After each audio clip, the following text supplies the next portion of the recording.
How can we let go of the past? Welcome to the Summit Study Hall.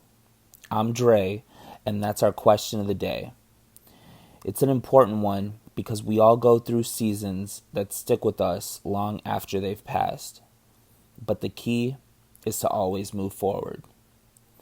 So let's look at some Bible verses that can help us do just that. Our first verse of the day comes from Song of Songs 2:11. It says, "Look, the winter is past, and the rains are over and gone." So the first answer to how we can let go of the past is by knowing what once hindered us is now over with. When going through any hardship or tough situation, we tend to think it'll never change or get better again. But like all seasons in life, the winter will pass as well, and in its place will come the bright sunshine of spring and summer. We just have to be patient and know that it's just temporary. I've personally learned this lesson many times throughout my life, and I'm always grateful when the new overtakes the old. When the pages finally turn and a new chapter begins, I'm in awe that I made it through and that I still have another chance at happiness. Verse number 2, Ecclesiastes 5:20. God keeps such people so busy enjoying life that they take no time to brood over the past. Our answer? By enjoying our present situations. This verse teaches that we should do just that. Enjoy each and every day and our overall lot in life. When we're being thankful for the current day, hour, and even minute, we take all of that energy we'd normally spend on focusing on the past and use it to appreciate the present. The beginning of the verse also tells us that we need to stay in God for God to help us live this way. We can't receive the blessings He has stored up for us if we don't have the faith for it.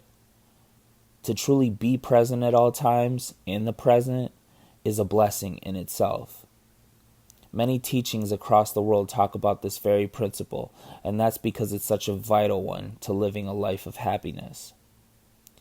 Being here now, it's such a simple concept, and yet so much time goes into being able to master it. One thing that really keeps us out of living in the present moment is our constant remembrance of the past and what we wish we could have done differently or said differently or whatever presses us down. This leads right into our next verse, which helps us move forward past those problems. It comes from Galatians 2:20. My old self has been crucified with Christ. It is no longer I who live, but Christ lives in me. So I live in this earthly body by trusting in the Son of God, who loved me and gave Himself for me. Our answer? By letting our past selves remain in the past. It's important to let the past stay in the past. Constantly bringing up old problems and situations hinders our ability to let them remain at rest forever. We need to realize that we're in a constant state of flux, and that who we used to be is no longer who we are today, especially when you add Christ and His teachings into it all. We can say of our past sins and mistakes that they too have died with our old nature, and that our new, godly nature has taken its place. This directly correlates with our next verse. It comes from 2 Corinthians 5:17. This means that anyone who belongs to Christ has become a new person. The old life is gone. A new life has begun. Our answer?